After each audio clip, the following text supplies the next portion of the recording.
Good morning, everybody. I'm Natalia Lavina. I'm the director of the Fubon Center for Technology, Business, and Innovation here at Stern.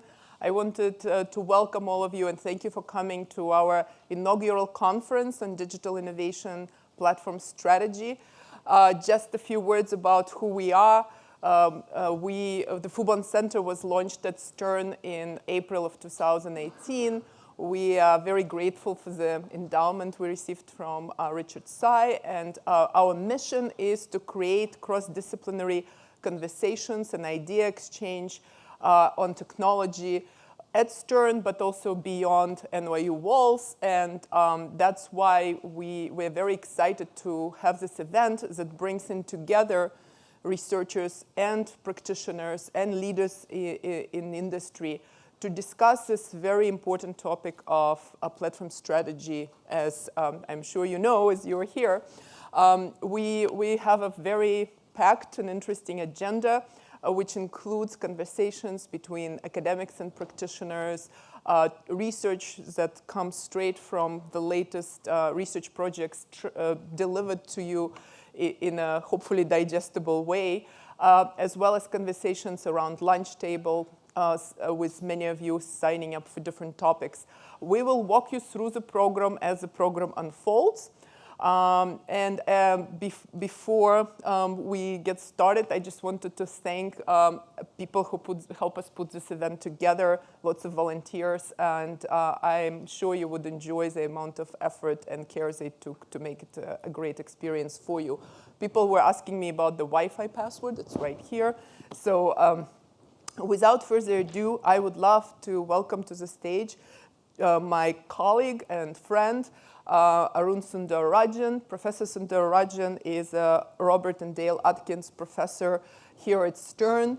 I think that among people who are interested in questions of platform strategy and modern digital economy, he almost doesn't need introductions. He's the author of the best-selling book on sharing economy. He has published over 50 academic articles. He's often seen in advising government bodies, international government bodies, and Davos on questions of digital economy and labor, future of work. He is a friend of the Fubon Center who helps us engage with industry. And today he will be in conversation with he will be, what we call it, leadership conversation, sorry, talking to Umang Eng, who is the former chairman and the COO of Handy. And I'll let Arun introduce his conversational partner. Arun, without further ado, please welcome to start our event. Thank you.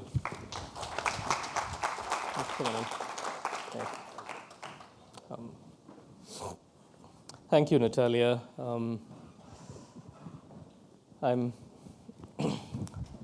Whenever people introduce me, I always hope that the introduction is short, and then I can sort of exceed expectations when I come onto stage, as opposed to sort of disappointing you all after sort of a long introduction. But today I'm not worried about that because I have with me Umang Dua, who I know will exceed expectations. Umang is the founder of Handy, which is the world's largest platform for services of different kinds.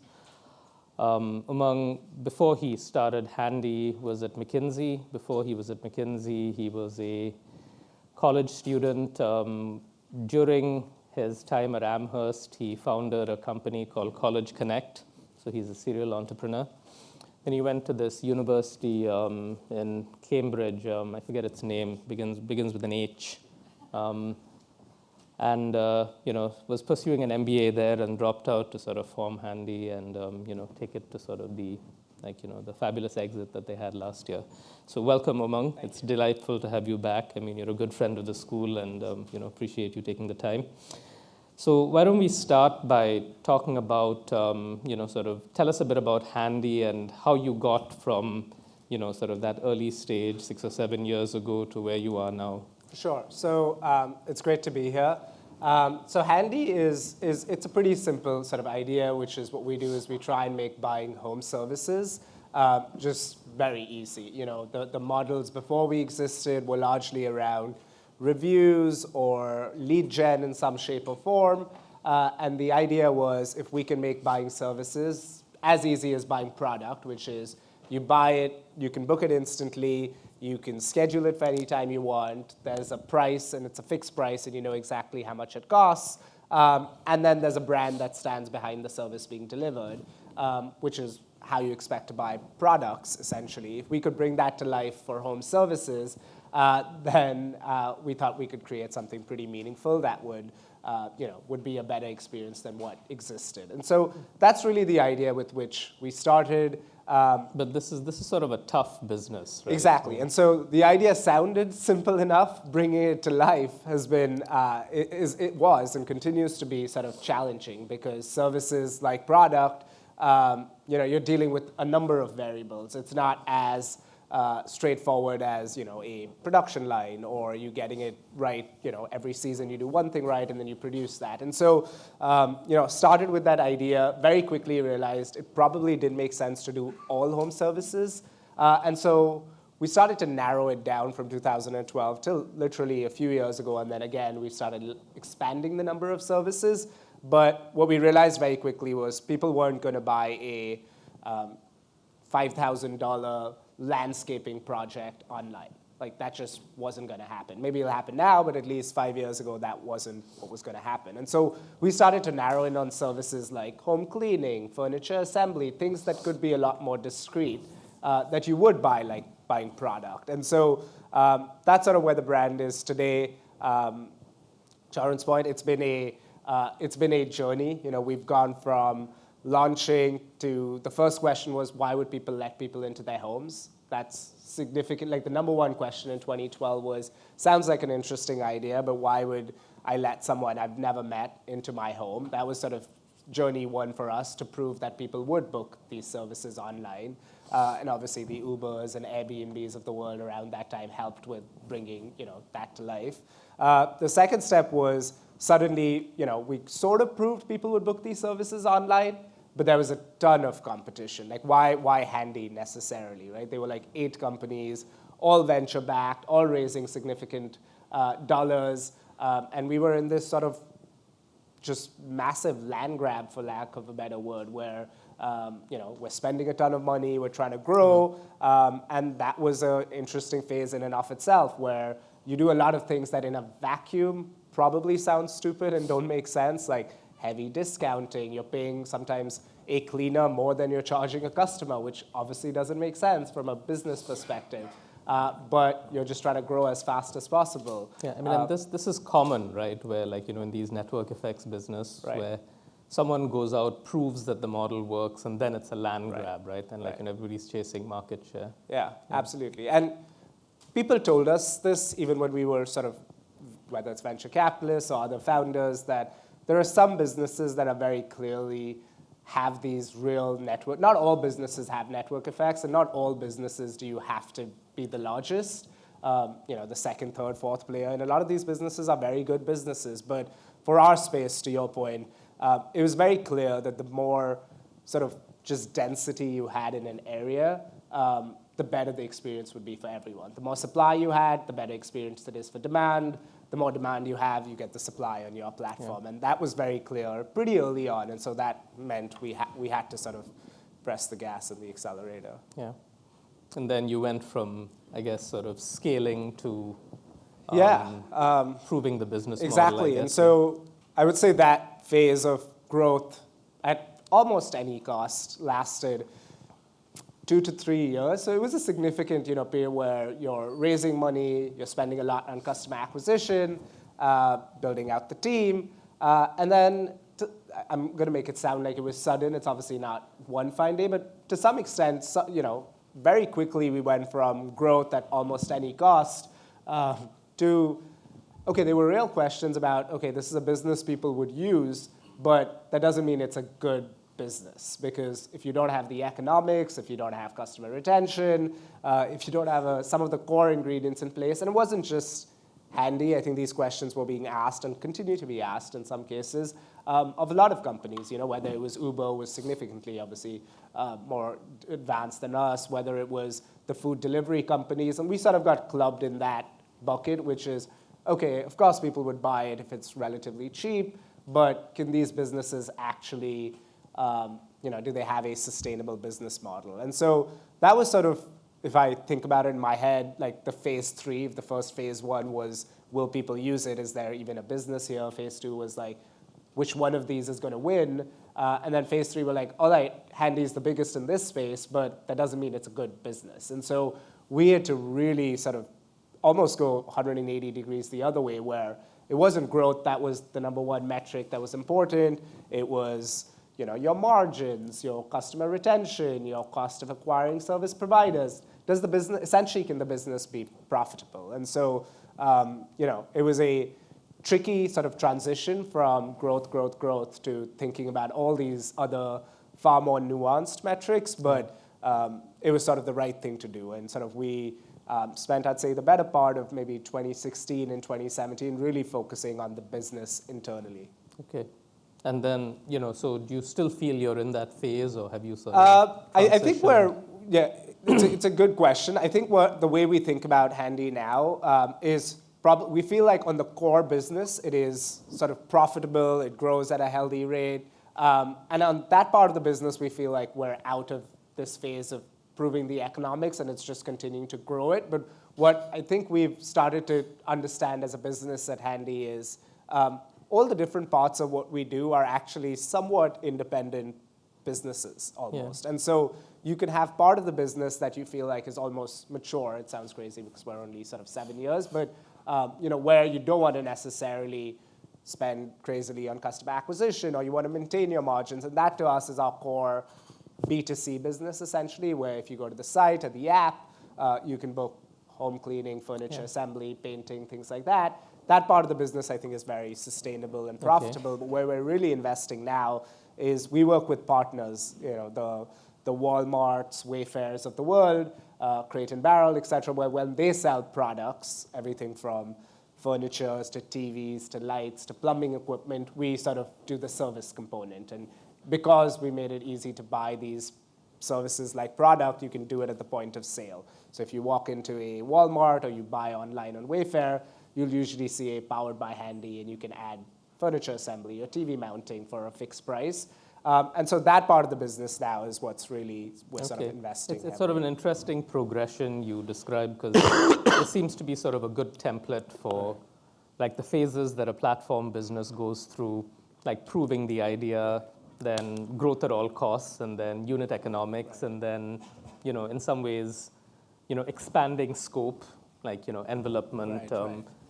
And if I think about Uber today, they've certainly gone through phases 1 and 2. They're sort of doing a mix of phase 3 and 4 right now, right? They're still proving the unit economics while expanding the scope. Airbnb is probably in phase 4 because they've proved the unit economics.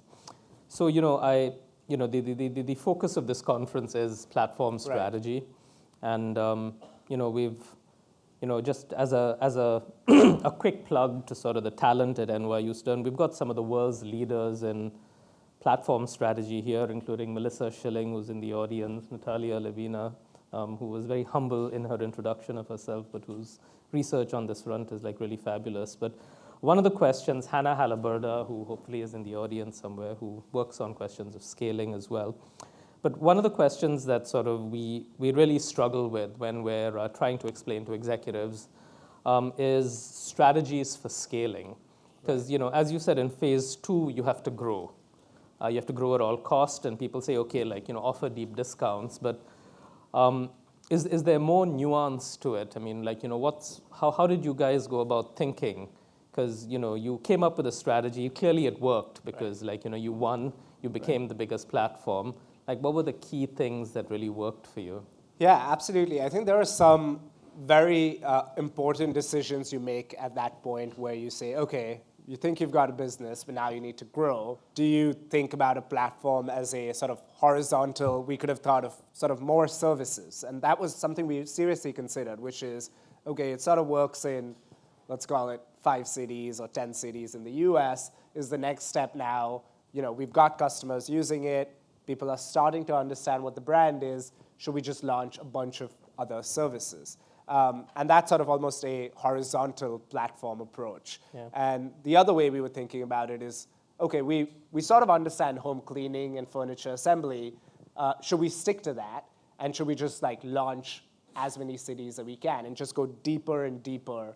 And that's almost your sort of more of a vertical, well, not integrated, that's different, but you're sort of a much deeper platform in a different sense. And again, there's no necessarily right or wrong, but that's a critical decision I think you make as a business that can lead to very different outcomes. And so for us, it was the deeper for sure. We thought, look, services, each service takes some amount of understanding how supply, demand works, how the digital product even looks like. And so that was a big decision for us, which is, I think you need to be very clear about sort of who you want to be. And because you're scaling, the last thing you should be doing is scaling on every dimension, because I think that's where it gets very, very tricky. So and sort of the appropriate scope of focus. Exactly. And some companies, so you can move really fast, but if you move fast in one direction, this sounds obvious, it's obviously much easier than, we're expanding nationally, we're launching a bunch of different services, we're buying different companies. And you've seen some companies do that and then come back to, oh shit, that's not our core business.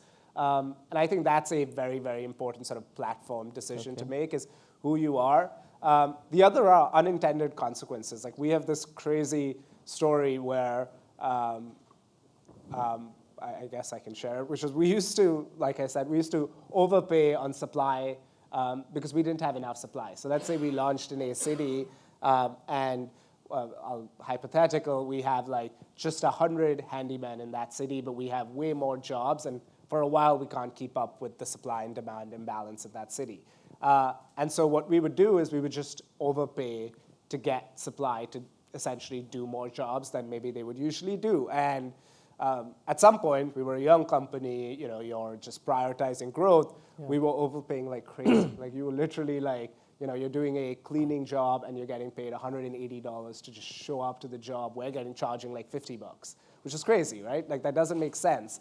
And in our head, it logically made sense back then because we were like, look, at some point we're going to stop. The problem is people get used to it. Like we had built our supply base, so we'd just gotten used to doing jobs at that high rate. And we literally, like a gradual, this is crazy, but we essentially one fine day just decided we have to take the pain and we just stop. And that was really hard. It wasn't a gradual, because the gradual weaning off wasn't working. And so one fine day we literally were like, no one's getting 180, it's now 45 or whatever it is. And it was a painful transition where you don't know whether you're like shooting yourself in the foot, is this the right or wrong thing? But again, in that scaling piece, like just unintended consequences of some of your early decisions, if you magnify that, are very hard sometimes to unwind. Yeah, and this is, I think, probably a frequently encountered one, right? I mean, you either get your customers used to deep discounts, or you get your hosts or drivers or providers, as the case may be, used to sort of this gravy train, and then you got to sort of wean them off of it. Right.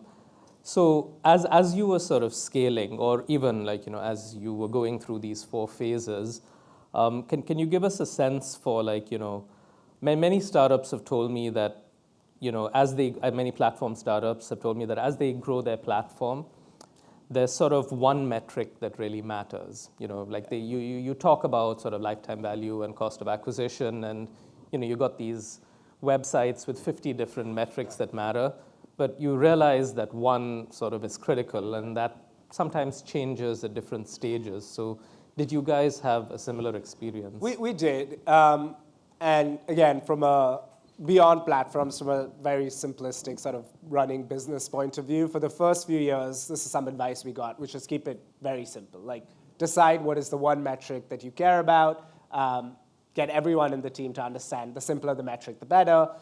Get everyone in the team to understand that metric, and you can always, as the business grows, make it more nuanced. And we sort of took that to heart, where for the first couple of years, it was really simple, almost to a fault, where it was bookings. And you can tell by how I was talking about discounting and things like that. We were optimizing for bookings. And it wasn't for the sake of it. It was to the point of network effects. Like if we had more bookings on the Handy platform, we truly believed, and I think it did bear out that way, again, at a cost, but it did bear out, which is the platform would be better. It would be the best experience for customers and providers than anywhere else they could go if we had a lot of bookings, essentially, transactions moving through the platform. And so in the early days, it was very simple. It started to get a lot more nuanced as we started to think about sustainability of the business and how we can obviously be around for many, many years and hopefully continue to grow. And I'd say to boil it down, there are a ton of metrics. Like literally, we now do a management meeting like once a week, and the deck is embarrassingly long, full of metrics and numbers that no one on the outside, it's embarrassing, can understand. We have like smart people join, and it takes them a month because they're like, what are all these acronyms that you made up that actually make no sense to anyone on the outside? But if I had to boil it down, I think most consumer businesses, this is obvious, are a function of largely customer retention. I think is probably, if I had to pick one, like someone tweeted yesterday, like, what are the lessons from Blue Apron, for instance? And it's largely the lesson is customer retention, which is there are only that many customers in the world. Like you can, if you have a leaky bucket where you're not keeping customers long enough, then there's only that far, essentially, you can go. And that was a lesson for us as well. Once we went from that bookings at all costs to customer to thinking about the unit economics, the single biggest metric we narrowed in on was essentially lifetime value of a customer over, call it a 3-year period. And that then dictates how much you can spend on customer acquisition. That then dictates how big you can become. It then dictates like a number of things that you work backwards from. But I'd say for most, maybe not just consumer businesses, most businesses full stop, LTV over a, call it 36-month period is probably the single biggest just metric to keep in mind, because it really does then go back. If your LTV is great, you can just spend a lot on customer acquisition. Your CAC can be higher. You can continue to sort of fund the market because you know every customer is sticking around, and you can then stop discounting. You can stop doing a bunch of stuff. But if, I think that was one of the issues with Blue Apron, which is in the early days, they were growing so fast and so many new customers were joining them that growth looked amazing. But if they weren't sticking around long enough, then at some point your CAC starts to go up because there's only that many people out there that you can keep acquiring. And if your old people start to churn, then there's only it's hard to grow a business very fast. Yeah, and this is so I want to save a few minutes for questions. So if you have questions, sort of start preparing them. But like one final question to you, and then we'll transition into questions. And it has to do with governance, because we've heard a lot about the choices that different platforms like Facebook and Google have made over the last few years, and some of the consequences of those choices. And I've begun to believe, like over the last 3 years, that the governance choices that a platform makes are going to be central to its future resilience. I mean, this is sort of like a corporate governance choice you're making, but it really, you have to take into account not your shareholders, but sort of the different stakeholders in your ecosystem. But I'm also increasingly convinced that this is not just a business decision, it's a societal decision. Like platforms are important societal actors and, have sort of a greater and greater societal responsibility. And so, sort of with that backdrop, this is one of those extremely long professor questions that, sort of is a mini speech followed by, so what do you think? But like, my question is, I'm sure Handy has sort of thought about, has made some governance choices along the way. So is there any one that like, you can share that you felt was a tough one to make or was an important one for the business or that you're still grappling with?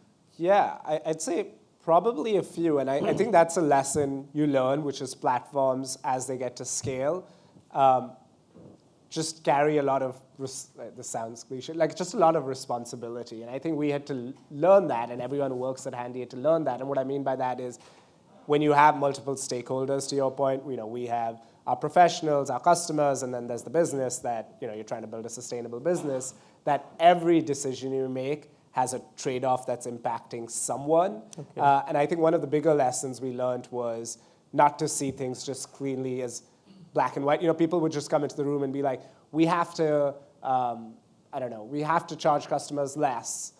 because that's how we'll grow. But then does that mean you have to pay providers less, because otherwise then the business suffers, right? And so everything just has these constant trade-offs. And to specifically to answer your question, some of the the early or decisions in the middle that we made that were truly important for us were things around, do we let the same person go back to a customer, right? This is not Uber. Like, if you have a service provider that you like, and that was a huge, like, it shouldn't be, it's not controversial in there, but like, people were like, no, you trust Handy. Handy should be the person, it doesn't matter who you get on the Handy platform. And then there was another set of sort of thought very clearly, which was like, okay, but this is not Uber. This is home services. The person is inside your home. And so yes, you may trust Handy, but you also built a relationship with whoever it is, comes every 2 weeks potentially to clean your home.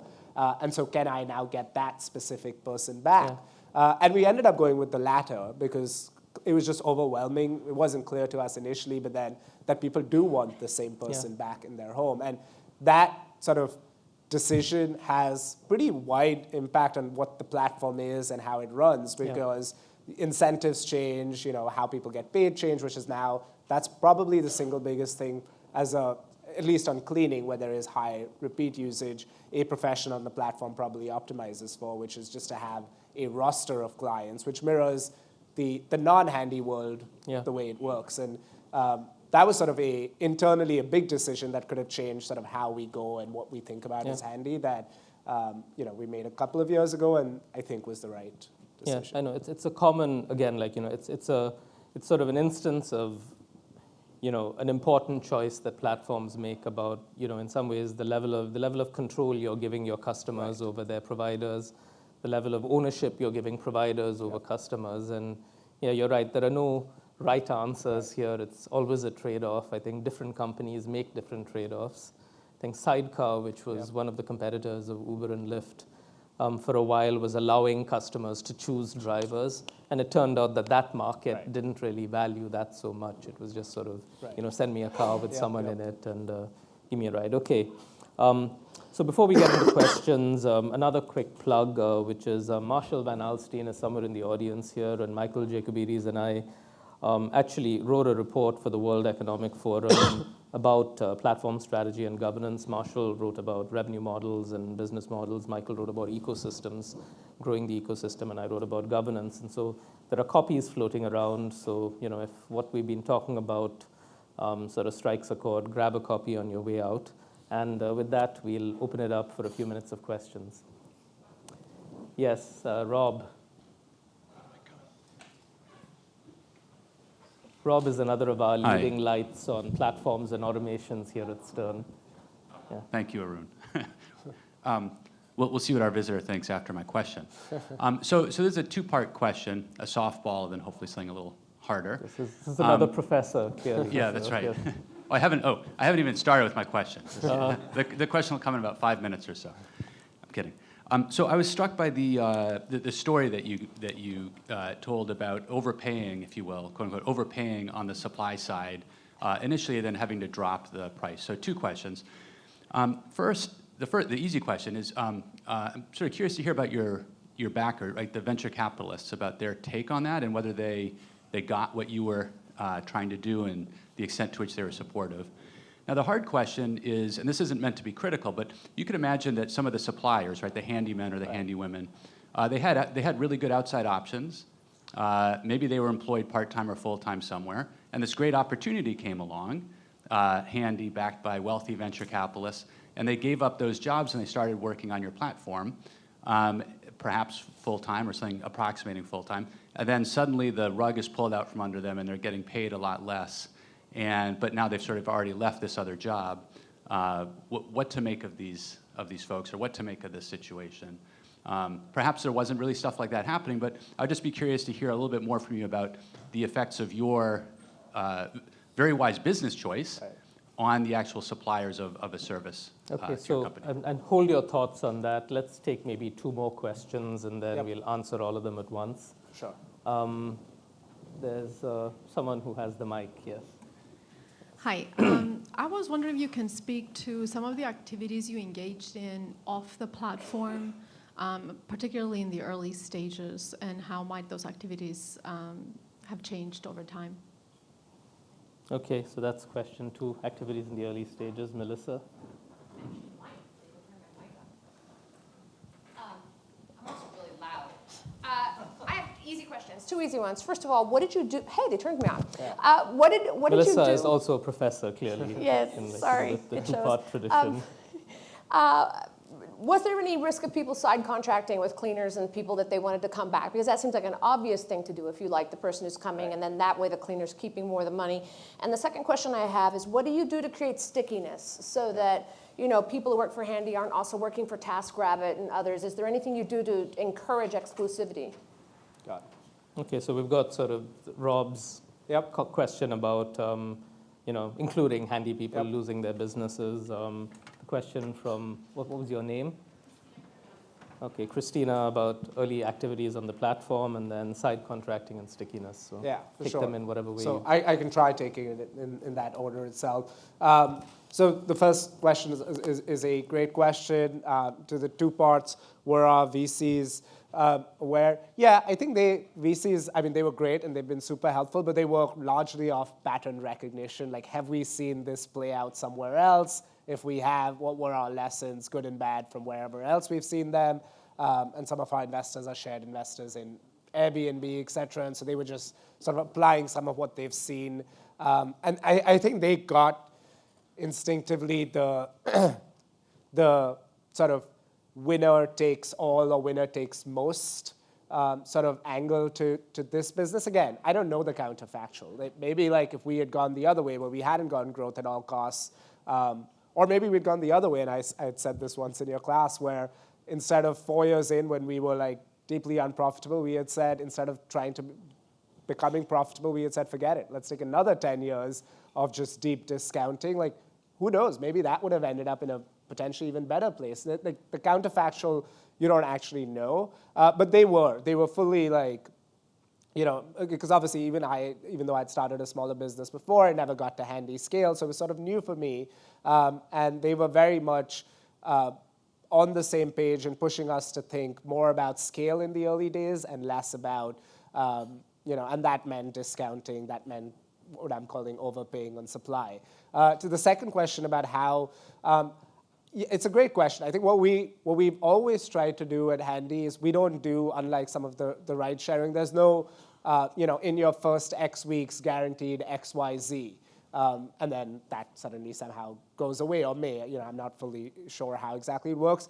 We don't do that. We've always, even in, I guess, marketing material, or when we put out ads, et cetera, we usually anchor to a hourly rate, which was never the rate at which we would bonus up to. So you're right that no one would join the platform expecting to get paid $200 on a job, because that was never essentially our angle to go out and get people. That was almost like we didn't want to do it, but truth in your advertising. Correct, and we would end up doing it because literally, like, call it 7 out of 10 jobs couldn't be filled, and then the 3 jobs that obviously too high to cancel on a customer, and we wanted to do those jobs, we would just overpay like crazy on those 3 jobs. And so, yes, the net effect over, once you were on the platform may have been that you took one of those high-paying jobs, and slowly those crazy jobs that just didn't make sense.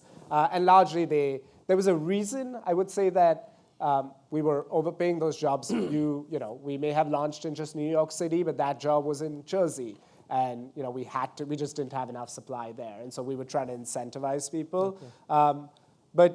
And so we, at least the way we approached it was always to try and have the rate be the rate. And that was very clear. And then there was bonusing, essentially, what we called it, on really, for lack of a better word, like not attractive jobs. And slowly, as we got more supply, they became attractive to someone else. Okay. So on early activities, I guess, yeah. I just so I understand that question. Was it related to the disintermediation question or no?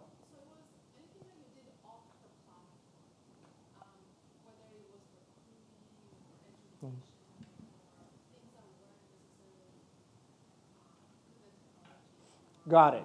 On both the supply and demand side?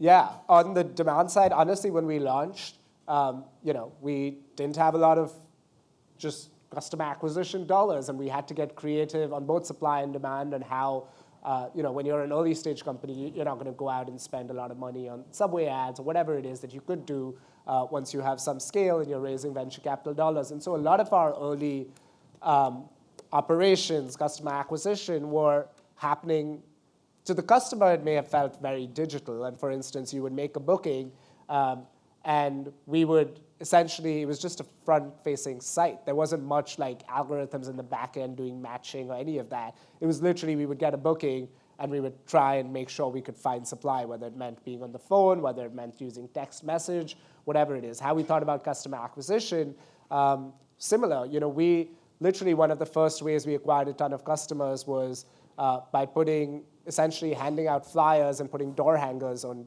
people's doors. And they would come back and they would see the door hanger, like a hotel essentially, being like, do you want to book a house cleaning?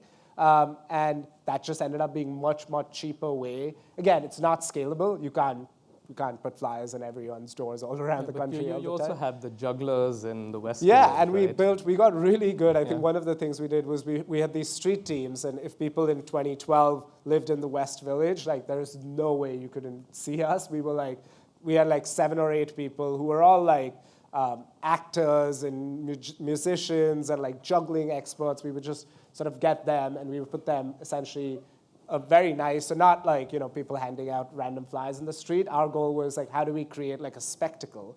And we would just do it on the side of the street for like 6 weeks straight. And so every single person in the West Village, by the end of it, knew what Handy was. And again, it was a very localized customer acquisition strategy. So a lot, I guess, short answer is a lot happened off the platform just because the technology wasn't there or we hadn't invested in it by then. But you're leaving out the best part of that acquisition and one story, of the, right? so what we used to do is we used to put dog food as part of the thing we would set up. We would put dog food under the table. And so dogs would just gravitate, like pull the folks who were walking them straight to us, and they would be like, why are we like right in front of you here? And we were like, well, let me tell you about Handy, and the dog is just refusing to leave. So that was our customer acquisition strategy, essentially. Okay, well, I know we're running out of time, but just maybe like 1 minute on Melissa's points on stickiness and on sort of like, how do you prevent the providers from side contracting? Yeah, I think disintermediation is a real problem. Let me just start there. I think, for a lot of platforms, it's real. You hope, and that's been our hope. There are 2 things. One, you make it as seamless as possible, that you hope, at least for the majority of people, they see value in being on the platform. That's the insurance, that's the convenience of rescheduling, canceling, which is hard to do in a one-on-one relationship. You try and do a lot, and then on the supply side, the same thing. If you go back to the home, you get paid more, et cetera, et cetera. So you try and do a lot to make the platform just work, and you see people see the value in it. And then the second thing is you make platform decisions. So we, on cleaning, are largely a subscription service, which limits the market size potentially, for sure. It's probably, but is the better business decision. And so very upfront now, when you book a cleaning booking on handy.com, it'll ask you, like, do you want a weekly, bi-weekly, or monthly? And rarely is there a one-time option. Sometimes we do a sort of higher-priced one-time option. But again, that's a decision we had to make because we had to understand that for our market, which isn't necessarily like Uber, it's hard to disintermediate in Uber, but at Handy or home services in general, it is a thing. And so you make some decisions that hopefully, again, may not let you tap into every customer type, but are the right sort of business decisions. And then to your latter question about supply and thinking about the platform, honestly, they can work across platforms. I think the average person on Handy's platform is doing somewhere in the region, it's a range, like 10 to 20 hours a week. So they're not treating it as a full-time role. They're on multiple platforms. Obviously, we hope that when they think about, let's say, home cleaning, they get the most value and they start their search, or they open the Handy app to see the available jobs before they do anything else. But essentially, they're free to work across platforms. All right, Umang, I'm going to take a selfie because I don't trust professional photographers. All right, and thank you. Awesome. That was really Thank you. fabulous. Thank you.